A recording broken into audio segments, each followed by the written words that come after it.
It's the last week of January, and all sports talk is focused on one thing right now. What are the Orioles and Rays doing? I think there's some other games were played this weekend. And actually, believe it or not, while this is not a football podcast, I am going to bring up a question about the Super Bowl, and specifically about Philadelphia and Kansas City fans. This is Locked On MLB.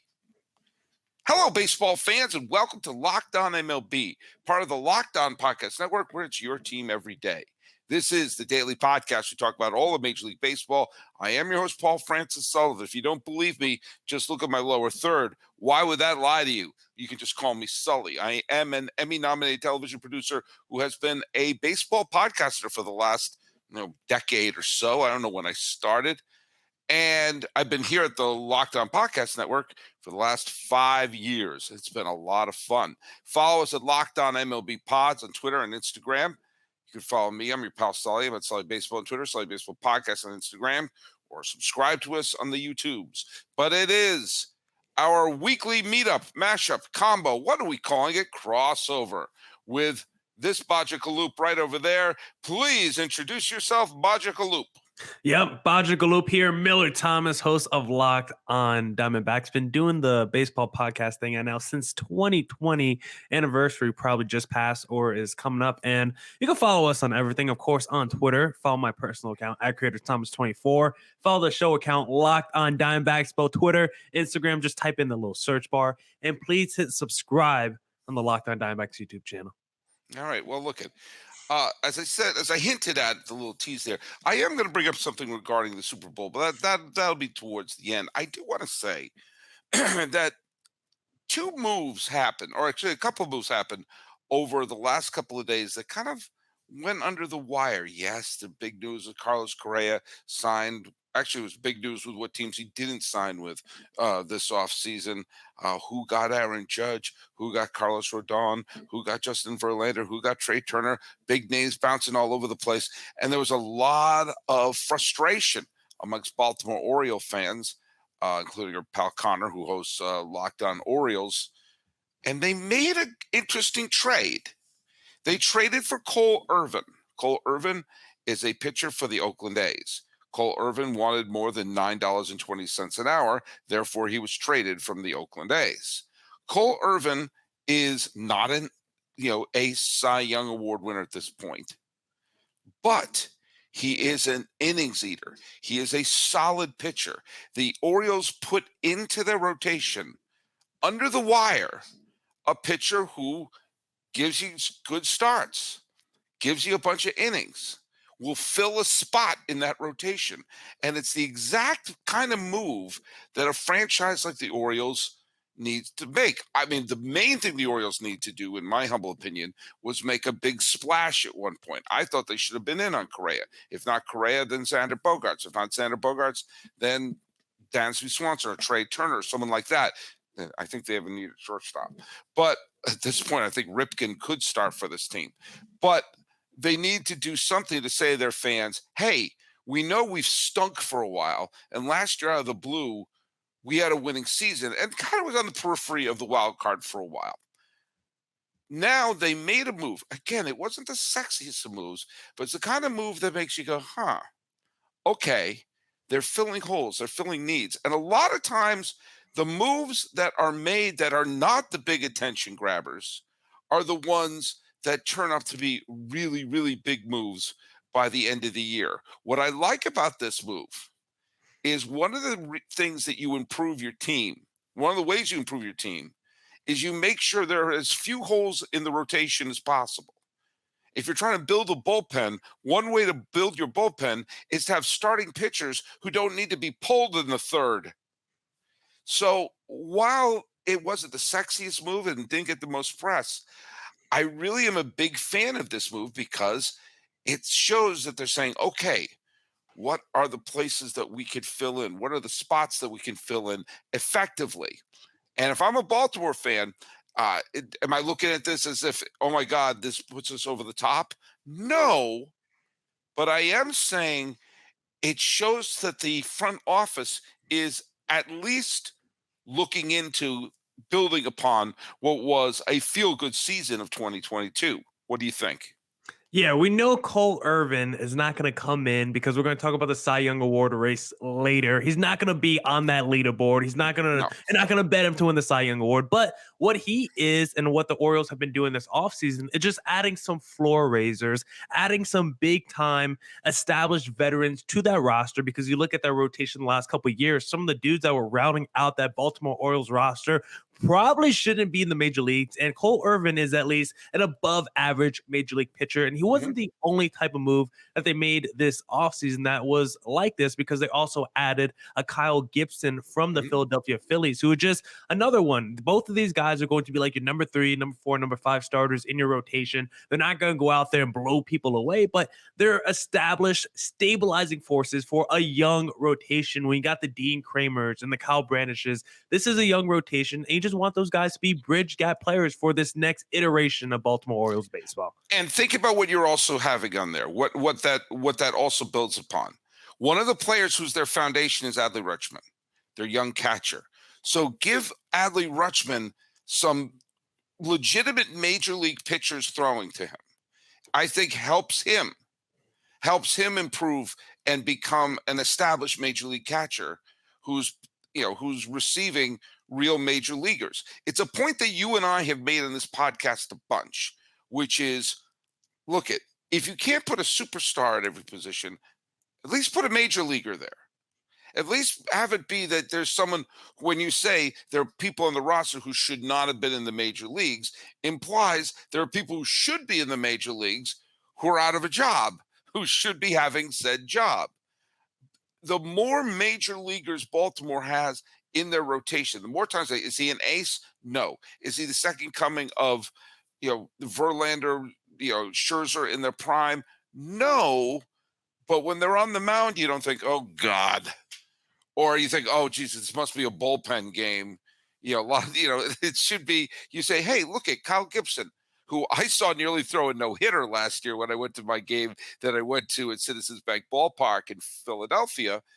You know, Cole Irvin gives him another pitcher. And keep in mind, he's 29. Excuse me, as I had to scratch my nose. Yeah. He doesn't miss a start. He pitches to a good ERA, and you're going to get a okay start from him. And if Yeah. you have a bunch of pitchers giving you okay starts, then you have an opportunity to win in 2022 more than you lose. And the Baltimore Orioles could easily do the thing, because we know the Gunnar Hendersons and the Adley Rutschmans, they're going to Mhm. get opportunities regardless. So it's Right. very easy for Baltimore to come into this season and say, look, we're not trying to win the World Series anyway. Why not just tank? And outside those really young players, just put the worst players we can at those positions and just try to lose. But instead, they're signifying that we're not just trying to establish a losing culture for these young guys to develop in. We're at least going to have real major league veterans at those positions of need, at those positions of weakness. So when the Rutschmans and the Gunnar Hendersons do make mistakes, you have veterans there already in place that could show them the ropes and teach them the correct things that they need to do to help win ball games eventually. Because I would rather be in that situation with my young players that the Baltimore's in than trying to develop somebody in like the Cincinnati Reds right now with what they're doing with kind of products that they're putting on the field, or the Oakland A's. Like, it's hard to develop good quality players when you're really not trying to win games at all. At least Baltimore are now making moves that showing you, yeah, we may not be trying to win the World Series, but we're not trying to be the worst team in baseball at the same time either. Well, they broke through and had a winning year. Mm-hmm. I mean, that they've been so bad recently that they're now saying, okay, let's build on a foundation where we've won more than we lost last year. And so then you build that. If you build upon that, then you're aiming for mid 80 wins. And then by 2025, you're aiming for high 80, low 90 wins. The other team I'll bring up is another American League East team, which is Tampa Bay. Now, did they make a big splash move? No. Did they make a big, Never. huge acquisition? No, but they did. They've done uh, two, and they're adding a third extension. They're adding extensions to some of their players. They've extended reliever Pete Fairbanks. They've extended pitcher Jeffrey Springs. And now it looks like they're trying to add a contract extension to Yandy Diaz. Now, Does this do these extensions make them more valuable trade chips? I don't know. But one thing it is doing is they're saying, yes, Tampa, who went to the World Series in 2020, made the playoffs they were the only 100 win team in the American League. They got upset by the Red Sox in 2021. They got decimated with injuries. Their team that they fielded for most of the year was a shell of its former self, and yet still made the playoffs. That they could look at their pretty much, I would say they're closer to the 2021 team that won 100 games than they are the team that stumbled into one of the wild card spots and got nearly completely shut out by Cleveland over 2 games. And if I'm a Tampa fan, and I'm not, but if I'm a Tampa fan, it's encouraging for me to say, hey, at least some of the players are sticking around, that they're going into this year acknowledging that they're probably closer to the World Series team and the 100-win team than to the team last year. Because the team, you looked at the team that was playing against Cleveland those 2 games, virtually none of the players they were expecting to be on that team were there. So if they're saying, hey, last year was a fluke, we're going for it this year, show up to Tampa Bay. And do you know what? And I've said it on the show before, I'll say it again. I love Rays fans. And Rays fans who show up are some of those passionate fans in the world. And the Rays fans who show up, I have a ton of respect for because they never get the credit for showing up. Okay? You're never going to hear me trash Rays fandom. The ones who show up and are told that they don't exist and still love their team, they've got great TV ratings there. They just have the wrong ballpark at the wrong place. But Yeah. that being said, the extensions of Springs and of Fairbanks, it looks like the extension soon of Diaz. Are they world-breaking contract extensions? Of course not. But what they are is a sign that the Rays have an eye and having a better year. I mean, I respect the extensions, but Tampa Bay is just one of those teams where I know they're going to put a good product on the field. They're going to win a whole bunch of regular season games, but the fact that they never go out in the offseason and spend real money, yeah, they might retain their guys, but when you have a bidding war over Zach Eflin to be like your highest paid free agent in like franchise history, you're just probably never going to win a World Series like that. And you could claim small market, you could claim their attendance ratings, but the fact is they never pour in the money into their team that you see most of these other teams do to produce the results of a World Series. Yes, they made an appearance, but it was during that really weird truncated season. Outside of that, I never have any trust in Tampa Bay once they make the postseason. So I would like them to be a little bit more aggressive in the offseason. I think they have a good team. They have a really young rotation led by the McClanahans and the Jeffrey Springs. You got Randy Arozarena in their lineup as well. But you just look at their overall roster, like how many guys are you really scared of? Wander Franco looks like a potential superstar. They were able to get him early on a long-term deal, but I don't really see the blue chippers outside of Wander Franco, maybe a Shane McClanahan, who I'm going to build a foundational core around and build a World Series team. I think the Tampa Bay Rays are a fun regular season story, but I don't take them serious as a playoff team. Well, you're not putting any money on them. That's what it Mhm. sounds like. Hey, if you were going to put any money on them, is there a new place we're telling people to go to now? Yeah, there's only one place that I would go, Sully, and What was that? FanDuel Sportsbook, baby. All right. Well, hey, do you want me to talk about it, or do you want me? Want to talk? I know you're a passionate guy about your sports betting, Sully. So if you want to take, I love you. I'm more just excited about FanDuel. You know why? Okay. They're the number one sports book in America. And if you're new to FanDuel, that's even better. They have so many great features that make betting on sports fun and easy. Download FanDuel so you can bet on the Super Bowl 57, Kansas City, Philadelphia. Nice late penalty there, Cincinnati. With a no sweat first bet, you get up to $3,000 back in bonus bets if your first bet doesn't win. Like, for example, if you bet on Cincinnati. FanDuel lets you bet on everything from the money line to point spread to who will score a touchdown. I bet they even have the coin toss. The FanDuel Sportsbook app is safe and secure and super easy to use.